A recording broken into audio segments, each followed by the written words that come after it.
अस्सलाम वालेकुम रहमतुल्लाहि वबरकातुहू। मैं सिर्फ मोहम्मद ज़काउल्लाह, आपका कನ್ನಡ टीचर।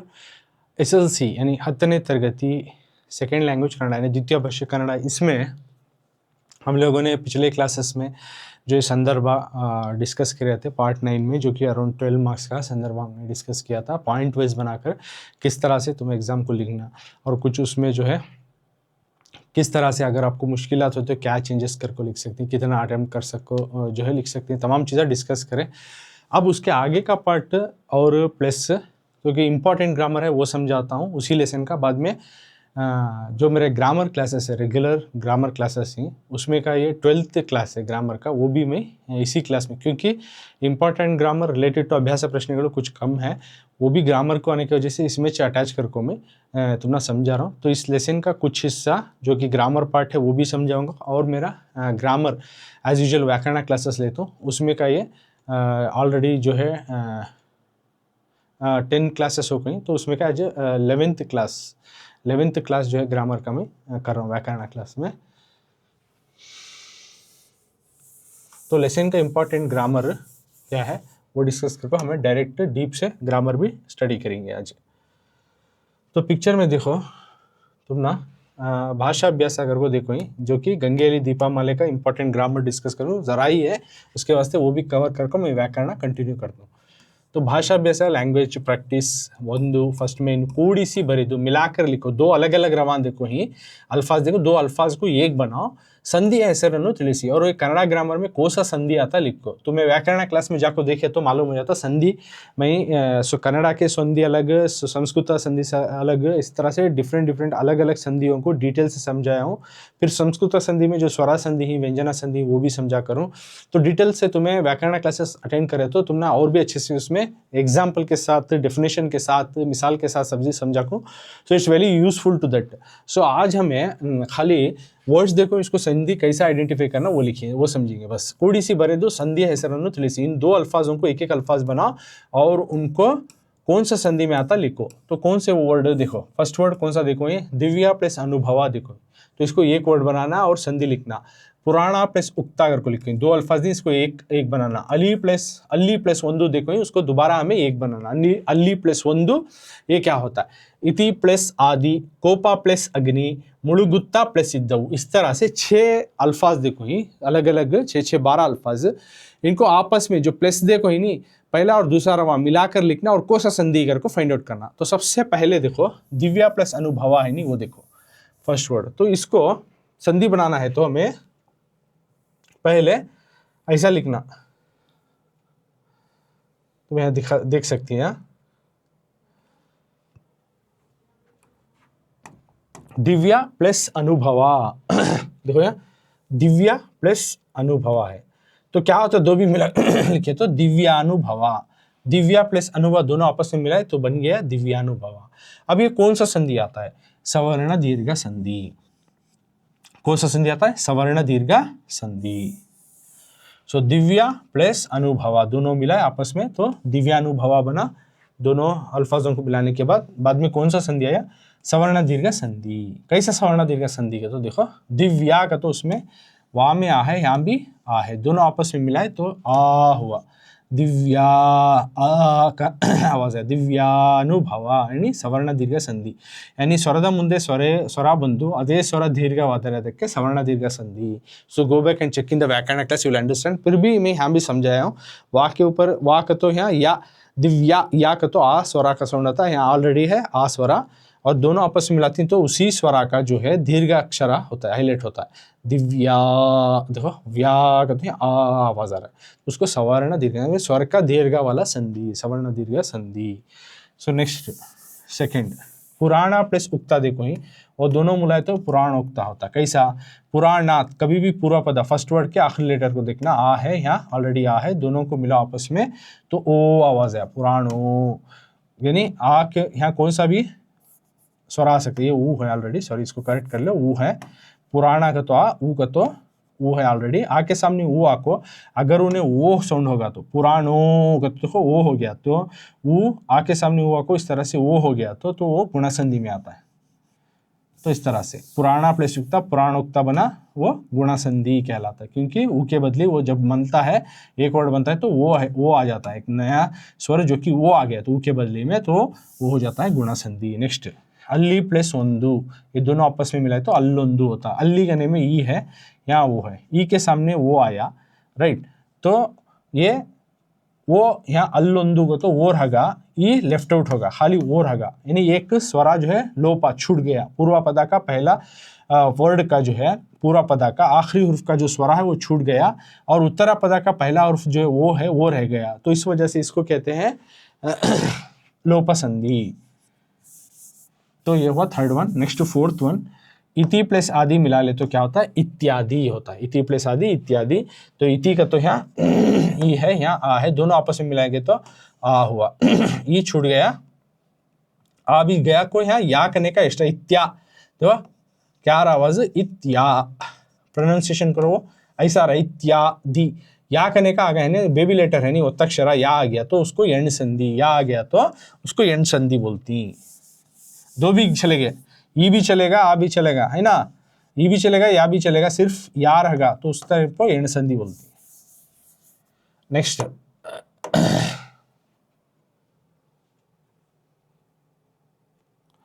कोपा प्लस अग्नि, देखो यहाँ पे है कोपा प्लस अग्नि, कोपाग्नि हुआ, कोपा प्लस अग्नि क्या हुआ,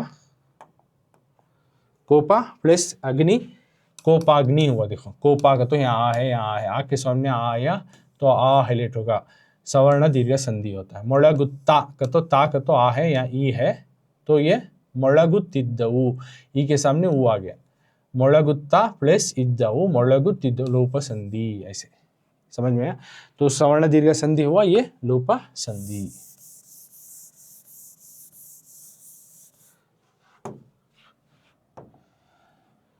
तो ये हुआ संधि, कूड़ी से बरेदु संधि हेसरिसी, यानी एक बनाओ और उसका कोसा संधि आता लिखो, तो ये दोनों मिलाकर करको, तो इस तरह से लिखो।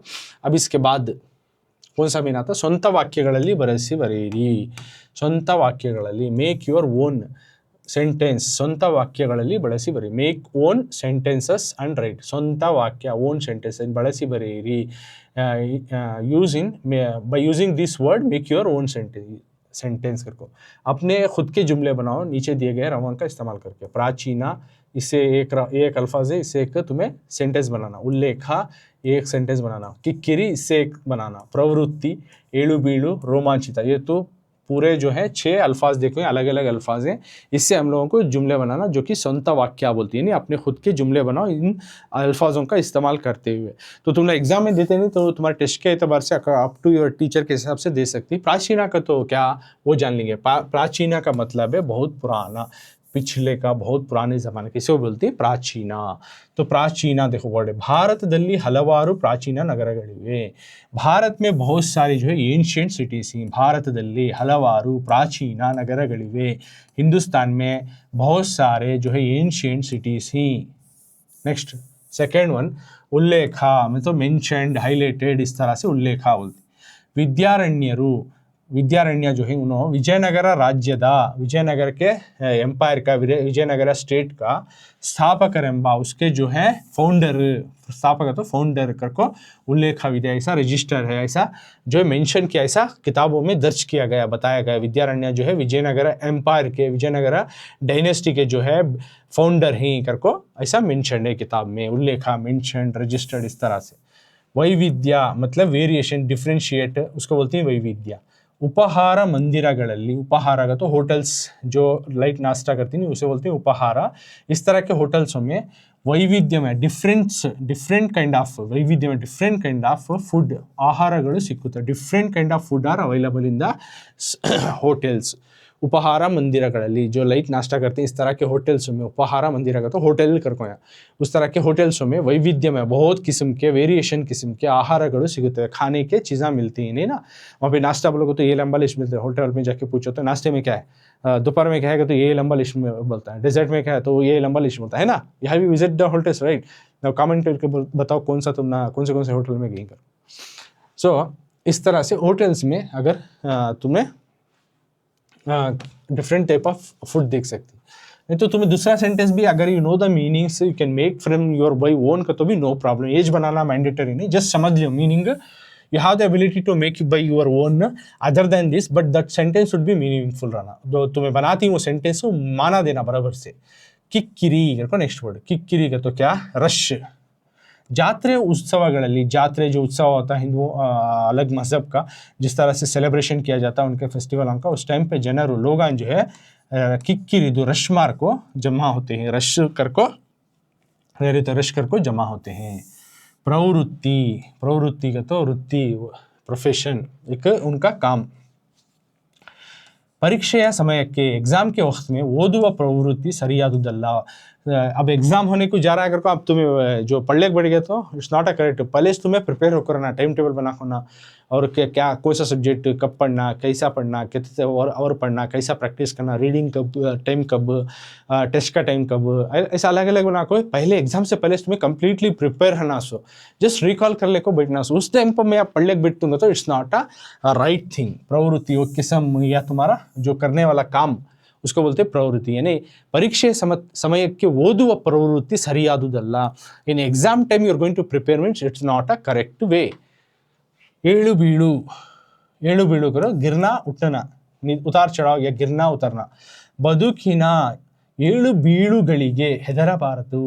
बदुकिना जिंदगी में जो उतार चढ़ाव आती, ಏಳು ಬೀಳು, उतार चढ़ाव या उठना गिरना ये सब होता है, इससे हमें हैदराबाद डरना नहीं। उतार चढ़ाव आते रहते हैं जिंदगी में, हमें डरना नहीं, हिम्मत से आगे बढ़ना। रोमांचिता, वेरी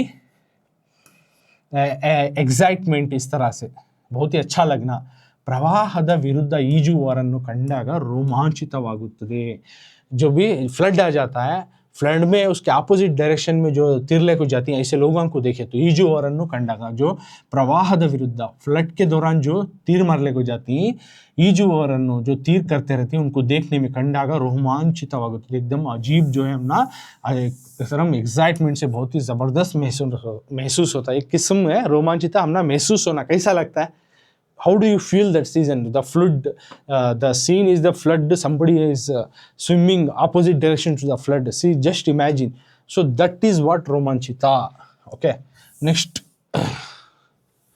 तद्भव रूपಗಳನ್ನು ಬರೆಯಿರಿ। you note that came from Sanskrit, लिखो तत् plus Bhawa is equal to तद्भवा, Sanskrit से आया हुआ रमा लिखना। रूपಗಳನ್ನು ಬರೆಯಿರಿ, लिखो तद्भव वाले वर्ड्स को, तत् प्लस भवा तद्भवा, संस्कृत से आए हुए रवां को लिखो, इन नीचे दिए गए रवां को। बरेरी लिखो, भक्ति फर्स्ट वर्ड ये उठा लेना, इसका लिखना।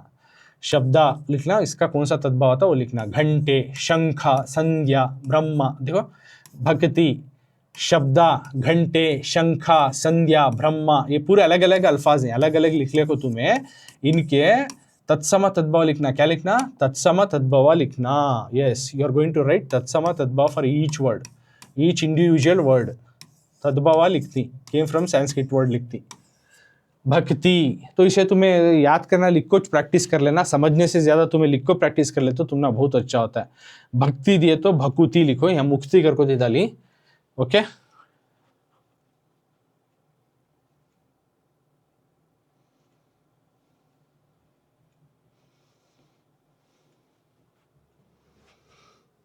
भक्ति दिए तो तुम्हें भकुति लिखो।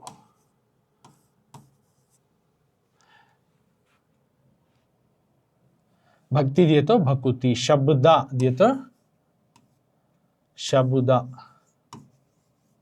उसी तरह घंटे दिए तो घंटा, घंटा ऐसा लिखो। संख्य दिखे तो संख्य। संध्या, संजय, यहाँ देखो, ये देखो, एक मिनट, देखो भक्ति दिए भकुति लिखो, 1 मिनट, करेक्ट दैट।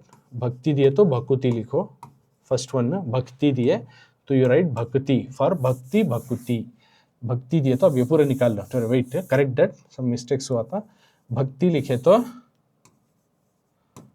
भक्ति दिए तो तुम्हें भकुति लिखना, भकुति, भक्ति विल बिकम भकुति, फर्स्ट वन। ओके, उसके बाद शब्दा दिए तो शब्दा, शब्द दिए तो उसे लिखना है तुम्हें शबुदा।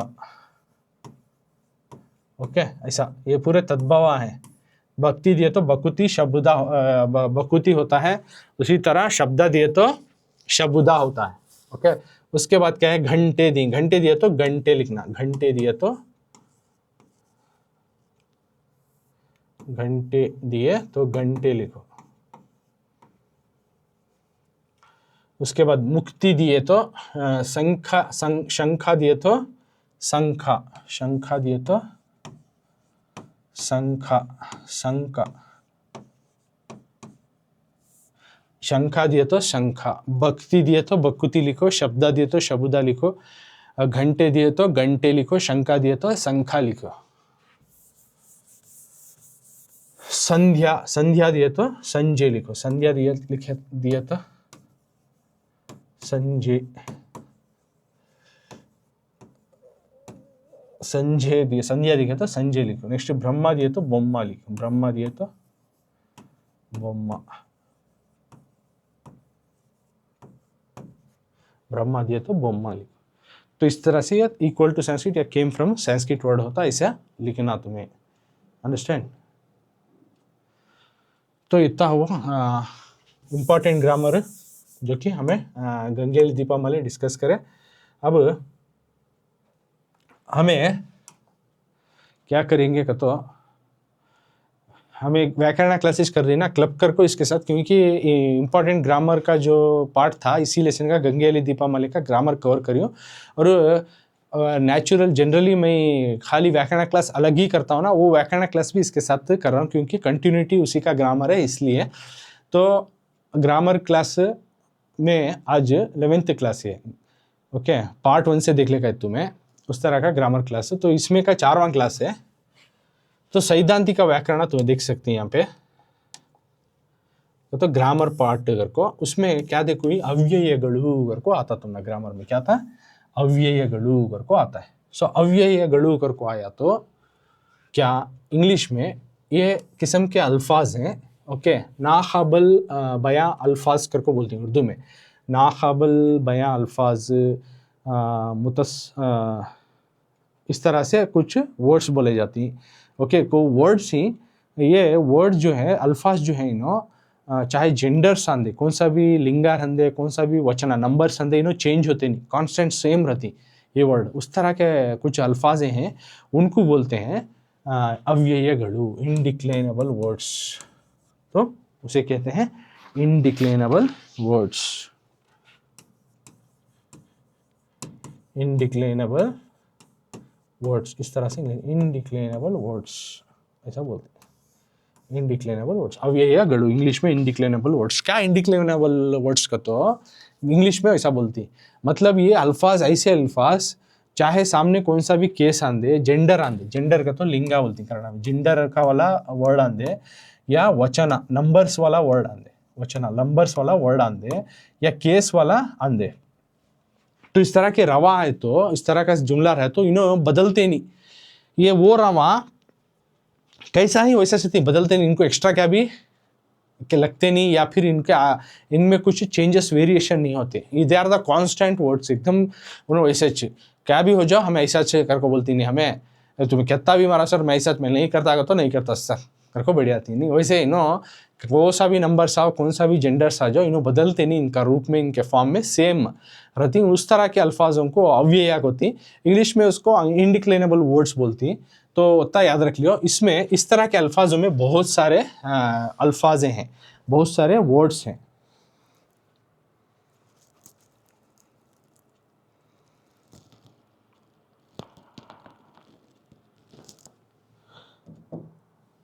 Excuse me. ओके, तो इनडिक्लाइनेबल वर्ड्स में बहुत सारे जो है किस्में हैं, वो किस्मों को कन्नड़ा ग्रामर में जानेंगे। गैर मुतस्सिर वर्ड्स बोलती हैं इनको उर्दू में, गैर मुतस्सिर वर्ड कर को बोलती हैं उर्दू में हो तो इनडिक्लाइनेबल वर्ड्स ग्रामर में। तो ये वर्ड्स इनके अल्फाज में भी बहुत सारे किस्में हैं, इन अल्फाज अव्यय किस्म में भी जो कि उन्हें बदलते नहीं, चाहे कौन सा भी जेंडर आओ, कौन सा भी नंबर आओ, ये अल्फाज जो है सेम रहती, उनमें भी कुछ किस्में ही, वो किस्में और उनमें वो किस्मों में कौन से रवा आती वो जानेंगे। अब समझ में आया ना। अव्ययಗಳು को तो इंडिक्लिनेबल वर्ड्स, ये जो एक किस्म के अल्फाज हैं जो कि कन्नड़ा ग्रामर में आती हैं, एक किस्म के अल्फाज जो कि उनको गैर मुतस्सिर अवार्ड अल्फाज इस तरह से उर्दू में भी बोलते हैं, इंडिक्लिनेबल वर्ड्स बोलते हैं, जो कि इन्हों लिंगा वचन यानी नंबर्स या जेंडर्स है तो बदलते नहीं, एक किस्म के अव्ययಗಳು कन्नड़ा ग्रामर में आने वाले अल्फाज हैं। तो इन अल्फाजों में भी बहुत सारे किस्में हैं, अव्यय विधಗಳು इसमें भी बहुत सारे किस्में हैं, बहुत सारे किस्में हैं अव्ययದ ವಿಧಗಳು, टाइप्स ऑफ अव्यय, टाइप्स ऑफ इंडिक्लिनेबल वर्ड्स को टाइप्स ऑफ इंडिक्लिनेबल वर्ड्स यार अनचेंजेबल वर्ड्स को भी बोलते हैं इनको, अनचेंजेबल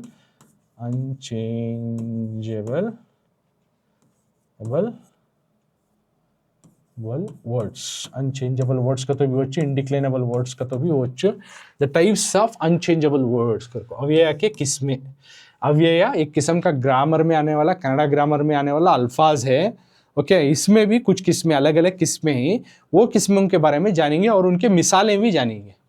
इसमें अलग अलग अव्ययದ विधಗಳು तो अव्यय कन्नड़ा के अल्फाज, कन्नड़ा के ग्रामर में आने वाले किस्म का अल्फाज है, उसमें कितने किस्में हैं, कौन से मिसाल के साथ जानने से। विधಗಳು को तो किस्में, इन अल्फाजों के किस्में, अव्यय के अल्फाजों के किस्में। तो क्रम संख्या का तो सीरियल नंबर है इधर अव्ययದ विधಗಳು, टाइप्स ऑफ अनचेंजेबल वर्ड्स और indeclinable words both are same each, यानी अव्यय के किस्में, अव्यय के अल्फाजों के किस्में। उदाहरणಗಳು का तो एग्जाम्पल, उदाहरणಗಳು का तो एग्जाम्पल मिसाल, उदाहरणಗಳು का तो एग्जाम्पल मिसाल। पहला फर्स्ट वन देखो, सामान्य अव्यय। पहला कौन सा आता है, सामान्य अव्यय। सामान्य अव्यय का तो इंग्लिश में बोलती है इसे एडवर्ब बोलती है, एडवर्ब। सामान्य अव्यय का तो कन्नड़ा में एडवर्ब। ये भी होता है, ये किस्म भी होता है, कौन सा भी चाहे जेंडर आ जाओ, कौन सा भी वचन आ जाओ, कौन सा भी लिंगा आ जाओ, इन्हों बदलते नहीं, दे रिमेन सेम। ओके, तो ये सामान्य अव्यय, इंग्लिश में इसको एडवर्ब। तो ये भी एक किस्म के जो है ग्रामर के अल्फाज है, तो उसमें का पहला किस्म अव्यय में का सबसे पहला किस्म जो है सामान्य अव्यय, इसको जो है इंग्लिश में एडवर्ब करके बोलती। तो इसमें कौन से आती है, मिसाल के तौर पर सामान्य अव्यय में तुमने कैसा पूछती मालूम, सामान्य ಈ ಕೆಳಗಿನವುಗಳಲ್ಲಿ सामान्य अव्यय के उदाहरण डैश, नीचे दिए गए मिसालों में सामान्य अव्यय में कौन सा आता है करके पूछ डालती। तो उसमें के नीचे के पूरे वर्ड देखो, एक वर्ड ये देखो रहती, तो उसमें तुम्हें ढूंढ को लिखना, वो ये सामान्य अव्यय, इस तरह के अल्फाज आगे तो इन्हें सामान्य अव्यय, अव्यय अनचेंजेबल वर्ड्स, ये कन्नड़ा ग्रामर का एक किस्म है अव्यय का, तो उसमें का एक किस्म जो है आपको सामान्य अव्यय, पहला किस्म जो है सामान्य अव्यय। सामान्य अव्यय एक कॉमन अव्यय एडवर्ब्स करके इंग्लिश में बोलती है। इसमें कौन से अल्फाज आती हैं तो कौन से रवा आती हैं तो ಚೆನ್ನಾಗಿ, ನೆಟ್ಟಗೆ, ತಟ್ಟನೆ, भिम्मने, सुम्मने, ಬೇಗನೆ, ಹಾಗೆ। समझ में? ಚೆನ್ನಾಗಿ का तो अच्छे से, ನೆಟ್ಟಗೆ स्ट्रेटली, ತಟ್ಟನೆ इमीडिएटली, भिम्मने का तो भी वैसा, तट्टने का तो भी वैसे, सुम्मने चुपके से, ಬೇಗನೆ जल्दी से, ಹಾಗೆ वैसे।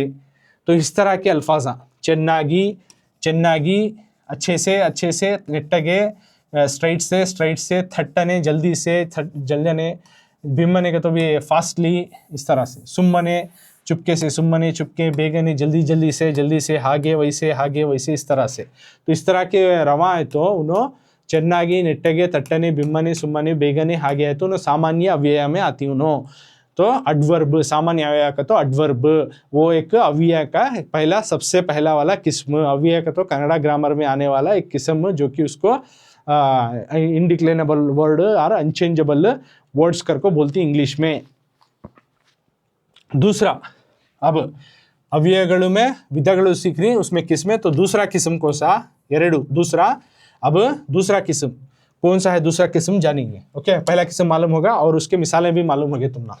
अब उसमें दूसरा किस्म आता है ಎರಡು अनुकरण अव्ययಗಳು करको आता है। अनुकरण अव्ययಗಳು तो imitate words,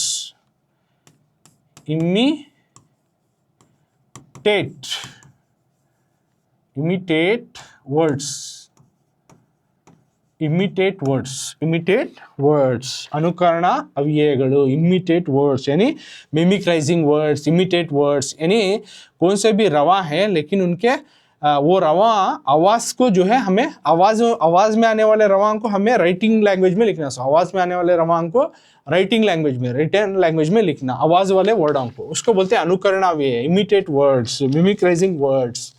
तो अनुकरणाव्ययಗಳು कौन से वैसे इमिटेट वर्ड्स कौन से, जुड़ू जुड़ू, तो पानी बहता हुआ आवाज के साथ जुड़ू जुड़ू, जो mimicrizing word, the water flowing sound और water coming from the falls में गिर रहा वाटर और वो भोले को जा रहा है, when water started to flows the sound will come like जुड़ू जुड़ू जुड़ू जुड़ू।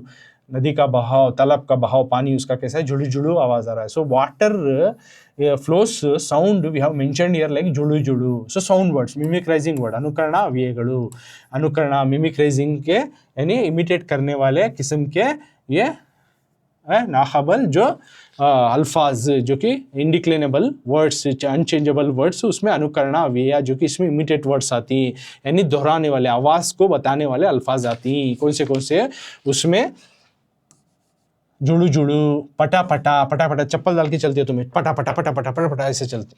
आग लगती है, धगा धगा, पटा पटा, चप्पल का आवाज जब चलती है पटा पटा पटा पटा, धगा धगा, जो आग लग रही है, आग से बेंकी हत्ती तो धगा धगा नहीं, आग से लग गई धगा धगा करको। सुई यानी मैं यहाँ पे सुई यानी चलेगा, मैं स्पीडली चलेगा, सुई यानी स्पीडली चलेगा, सुई कर को गया, फ्लाइट सुई कर को गया बोलती है उसको सुई यानी।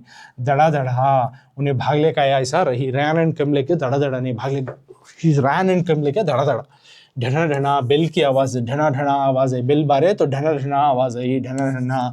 सो this are all the words, जुड़ू जुड़ू, जुड़ू जुड़ू, पटा पटा, धगा धगा, धगा धगा, सुई यानी, दड़ा दड़ा, ढना ढना, ढना ढना। समझ में, जुड़ू जुड़ू, पटा पटा, धगा धगा, सुई यानी, दड़ा दड़ा, ढना ढना। ये सब भी जो है इमिटेट वर्ड्स और मिमिक्राइजिंग वर्ड्स जो कि अनुकरणाव्यय में आती। Okay, so this is second part होगा। अब थर्ड पार्ट भावसूचक अव्ययಗಳು करके बोलती हैं, तो इंग्लिश में इसको इंटरजेक्शन। वो रवा जो कि हमारे इंटरजेक्शन मिमिक्राइजिंग वर्ड्स हुआ, अनुकरणाव्यय, वो भावसूचक अव्ययಗಳು, भावसूचक अव्ययಗಳು, भाव को, इमोशंस, तुम्हारे फीलिंग्स को बयां करते वक्त दौरान जो है कुछ अल्फाज हमें इस्तेमाल करती हमारे फीलिंग्स इमोशन के साथ, तो उस तरह के अल्फाजों को इसमें आती, उसे इंग्लिश में इंटरजेक्शन भी बोलती। तो अव्ययಗಳು उसमें का तीसरा किस्म में भावसूचक अव्यय, अव्यय विधಗಳು किसमें, अव्यय के किसमें, उसमें का तीसरा किस्म में भावसूचक अव्यय, उसको बोलते हैं इंटरजेक्शन। क्या बोलते हैं, इंटरजेक्शन। भावसूचक हमारे जो भाव, इमोशन, फीलिंग्स को जो है बयां करने वाले अल्फाजा, उस दौरान हमें कुछ वर्ड्स बोलती हैं, हमारे फीलिंग्स इमोशन के दौरान जो है कुछ महसूस हुआ, उस टाइम पर सडनली हमें रिएक्ट करने के टाइम में कुछ वर्ड यूज करती है, उस तरह के वर्डों को बोलती हैं भावसूचक अव्ययಗಳು। इंग्लिश में उसे इंटरजेक्शन बोलती हैं, इंटरजेक्शन।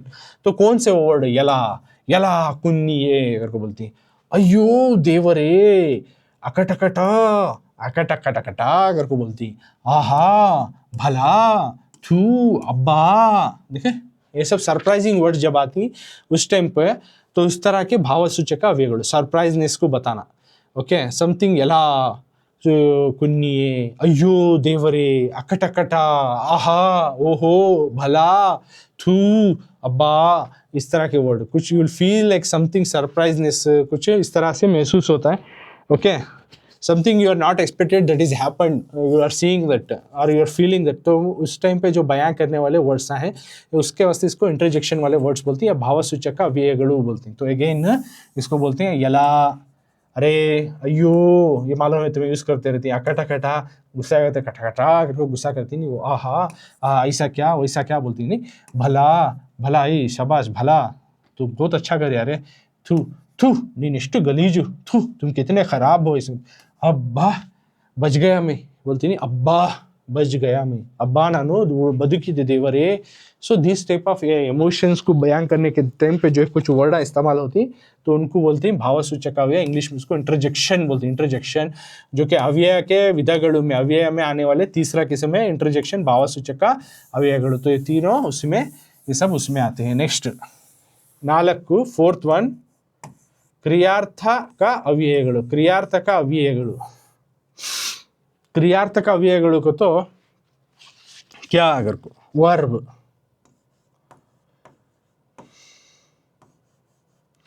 क्रियार्थक अव्ययಗಳು वर्ब, क्रियार्थक अव्ययಗಳು ಗೊತ್ತಾ वर्ब एक एक्शन को बताने वाले रवा, एक्शन को बयां करने वाले वर्ड्स क्रियार्थक अव्ययಗಳು तो वर्ब एक्शन को बताने वाले रवा। एक्शन के दौरान हमें एक्शन वर्ड आती, ऐसे इस वर्ड में देखें तो कुछ एक्शंस हमना महसूस होता है, कुछ यहाँ पे कुछ वर्ब हो रहा है, कौन सी की एक्टिवनेस चल रही है ऐसा महसूस होता है, कुछ काम चल रहा है उस तरह से महसूस होने वाले कुछ वर्ड्स ही तो वही से हो गए तो उसको बोलते हैं क्रियार्थक अव्ययಗಳು।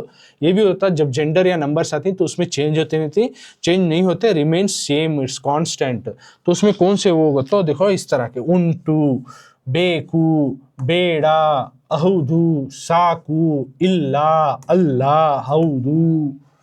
ओके इस तरह के वर्ड आए तो वो आती क्रियार्थका जो कि वर्ब बोलती इंग्लिश में, और वो क्रियार्थक अव्ययಗಳು एक किस्में है जो कि अव्यय में आने वाले किस्में जो इनडिक्लाइनेबल वर्ड्स के किस्में में ये चौथा किस्म है क्रियार्थक अव्यय जो कि इसको वर्ब कर को भी बोलती, क्रियार्थक अव्यय को वर्ब बोलती। इसमें आने वाले कौन से रवा, इसमें आने वाले इसमें जमने वाले रवा जो कि एक्शन बयां करती, कुछ काम हो रहा है इस तरह से बयां करने वाले महसूस होने वाले वर्ड्स होती। उंटू है, उंटू ನಿಮ್ಮ ಹತ್ರ मैचेस उंटू करके बोलती हैं, आपके पास मैच बॉक्स है, ನಿಮ್ಮ ಹತ್ರ ಹಣ ಉಂಟು, आपके पास पैसे है, उंटू इस तरह से।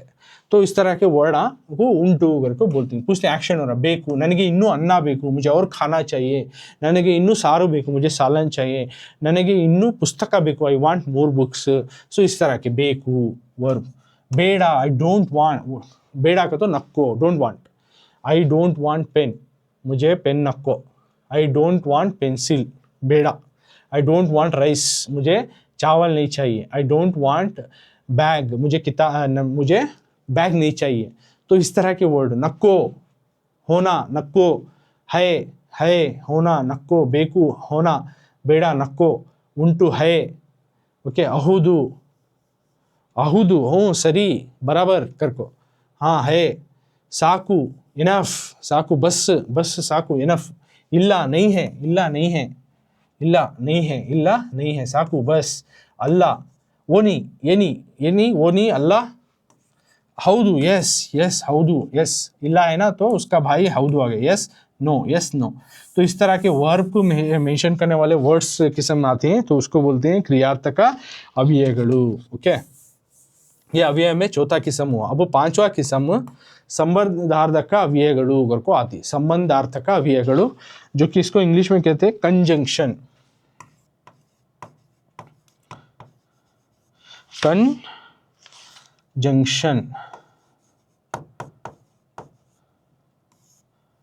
तो इसको बोलते हैं कंजंक्शन, संबंधार्थक अव्ययಗಳು इसको बोलते हैं कंजंक्शन वर्ड्स, संबंधार्थक अव्ययಗಳು कंजंक्शन वर्ड्स। उसमें कौन से आती हैं, मत्तु एंड, अथवा आर, ಆದ್ದರಿಂದ बिकॉज, ಆದುದರಿಂದ बिकॉज, बिकॉज ऑफ दैट ಆದ್ದರಿಂದ, देखो अंड ಮತ್ತು और संबंधार्थक अव्ययಗಳು करको बोलें जो कि संबंधार्थक अव्ययಗಳು ये अव्ययಗಳು में एक किस्म है। ओके इसको कंजंक्शन बोलते हैं, कंजंक्शन अव्यय के किस्म में कंजंक्शन है, संबंधार्थक अव्ययಗಳು बोलती हैं इसको इंग्लिश में कंजंक्शन बोलती, यानी एक रिलेट करने वाले वर्ण, एक दूसरे के साथ कनेक्शन रहना या एक दूसरे जुमले के साथ कनेक्शंस रहना, उसको बयां करना, यानी पहला रवा दूसरे रवा के साथ या पहला जुमला अगले वाले रवा के साथ या अगले वाले जुमले के साथ उन्हें रिश्तों को बनाने वाला अल्फाज, उस तरह के रिश्ते को बताने वाला, रिश्ते को करने वाला कुछ अल्फाजें हैं। तो उस तरह के रवाजों को, उस तरह के अव्ययಗಳು को संबंधार्थक अव्ययಗಳು कंजंक्शन करको इंग्लिश में बोलती हैं। तो उसमें के ऐसे वर्ड्स हैं, मत्तु, अथवा, अथवा, ಆದ್ದರಿಂದ, ಆದ್ದರಿಂದ, ಆದುದರಿಂದ, ಆದುದರಿಂದ, ಅಲ್ಲದೆ, ಅಲ್ಲದೆ, ಹಾಗಾದರೆ, ಹಾಗಾದರೆ, ಮತ್ತು का तो एंड, अथवा का तो और, मत्तु का तो और, एंड और, अथवा ये या फिर ये या फिर ये, और, बिकॉज ಆದ್ದರಿಂದ उससे, ಆದುದರಿಂದ उस वजह से, ಆದುದರಿಂದ उस वजह से, बिकॉज ऑफ दैट, अल्लदे वो ना होते, अल्लदे वो ना होते, हागादरे वैसा तो, हागादरे वैसा तो। तो इस तरह के वर्डों को कंजंक्शन बोलते हैं इंग्लिश में, तो उसी को कन्नड़ा में संबंधार्थक अव्ययಗಳು, ये पांचवा किस्म है जो कि अव्यय में आता है कन्नड़ा के ग्रामर में, जो कि अनचेंजेबल वर्ड्स ही है, जबकि वो जेंडर्स, नंबर्स या केस को सा भी हो चेंज होते नहीं उस तरह के अल्फाज। अब नेक्स्ट कृदंत अव्यय अगर को है, कृदंत अव्यय का तो पार्टिसिपल कर को बोलती, पार्टिसिपल, कृदंत अव्यय का तो पार्टिसिपल बोलती इंग्लिश ग्रामर में। ये किस्म के रवा जो कि इस तरह के इसमें अल्फाज आती, इरलू रहते हुए, इरलागी रहा वजह से, बरुत्तिरलू बरलागी, तो इस तरह के अल्फाज आ गए तो उन्हें कभी भी देखो कृदंत अव्यय, इरलू इरलागी बरुत्तिरलू बरुत्तिरलागी, इस तरह से इरलू इरलू अव इरलू वो रहने से, अव इरलागी उन्हें रहने की वजह से, बरुत्तिरलू आ रहा है आने की वजह से, इस तरह से लू आगी इस तरह से वर्ड्स रहे तो उसमें उसको बोलते हैं कृदंत अव्यय।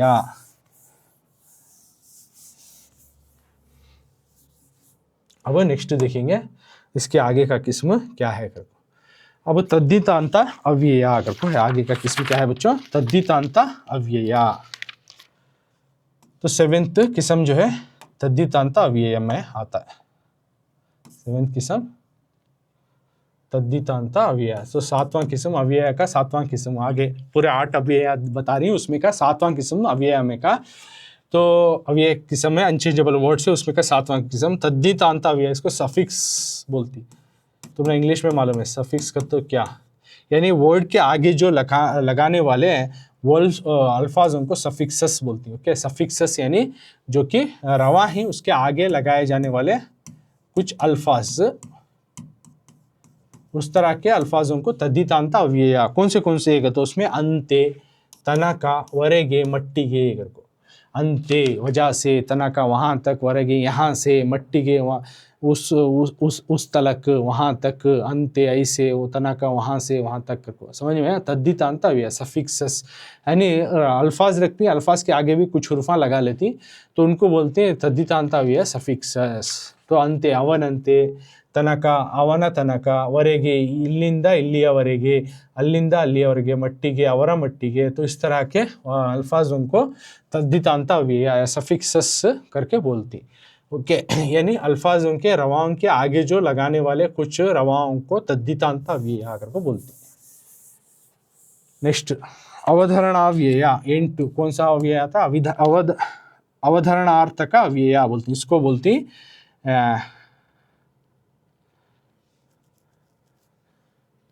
ascertainment awards words ascertainment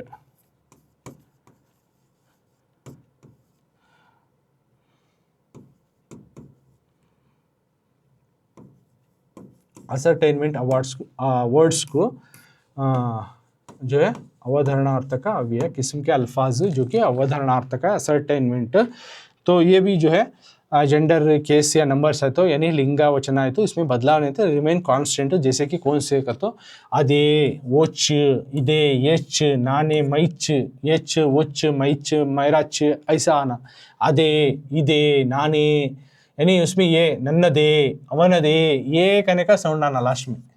so if any letter in that word come ये साउंड, नाने, देखो नाने में नाने ये अल्फाज लिख लियो नाने, तो ने का तो यहाँ कौन सा स्वरा का साउंड आ रहा है, ने, ना के साथ तो ये मिला हुआ है, ने, देखो ये लेटर आ रहा है, आवाज स्वरा उसमें छुपा हुआ है जो कि ये का आवाज निकल रहा है आखिरी में, नाने, ये आया, इदे, ये आवाज आया, अदे, ये करने का जो स्वरा का साउंड आया तो वो ज्यादातर अवधारणार्थ का ये आता है। सो इंग्लिश में असर्टेनमेंट टू वर्ड्स कर को भी बोलती, तो उसको उसमें कौन से अल्फाज छुपेंगे तो कौन से कहते हैं, अदे, इदे, इदे, अदे, नाने, नन्नदे, अवनदे, इस तरह के ये कर को आए तो पूरे भी जो है अवधारणार्थक में आती। तो अब तक जो हमें समझे वो डिटेल से समझे वो था अव्ययಗಳು। ओके, अव्ययಗಳು जो कि अव्ययಗಳು विधಗಳು, अव्यय के किस्में, अव्यय और अव्यय के किस्में, अव्यय के किस्में कितने हैं, 7 किस्में हैं। उसमें अव्यय एक अनचेंजेबल वर्ड्स और इंडिक्लेमेबल वर्ड्स है, एक किस्म का अल्फाज है कन्नड़ा का ग्रामर, उसमें 7 किस्में आते हैं। ओके, उसके मिसाल इधर आते हैं। तो 7 किस्में कौन से, सबसे पहले सामान्य अव्यय, दूसरा अनुकरणाव्यय, तीसरा भावसूचक अव्यय, चौथा क्रियार्थक अव्यय, 5वां संबंधार्थक अव्यय, 6ठा कृदंत अव्यय, 7 तद्धितांत अव्यय, 8 अवधारणार्थक अव्यय। तो आज अव्ययಗಳು का तो क्या इससे पहले लेसन का कुछ इंपॉर्टेंट ग्रामर समझाया और ये कंप्लीट व्याकरण भी इसमें अव्यय का व्याकरण जो कि डीप व्याकरण समझाता हूँ वो क्लास भी इसमें जो है क्लब करता हूँ। तो व्याकरण कंप्लीट डिटेल इसमें भी मिल जाता जो कि अव्यय के बारे में, अव्यय का तो क्या, उसमें कितनी किस्में, क्या क्या उसमें मिसाल आती। तो तुम ना एग्जाम के रिलेटेड ये भी इंपॉर्टेंट है जो कि 1 मार्क्स को तुमने एमसीक्यू में पूछ सकते हैं टेस्ट में। एक ऐसा दे सकते हैं कि तो तुमने एक रवान दे डालती है कौन सा टाइप में आता अगर पूछती है, या टाइप दे डाल को अवधारणात्मक अव्यय की, सामान्य अव्यय की दे डाल को इसमें कौन सा रवान आता को ना 4 जो अलग अलग किस्म के रवान देती तो तुम्हें वो लिखे तो तुम ना 1 मार्क्स मिलता। तो इस तरह से अव्यय क्लास करो मैं कंप्लीट करी। उसके आगे का जो आता है द्विरुक्ति ये सभी आता है ग्रामर का वो अगली क्लास में करेंगे।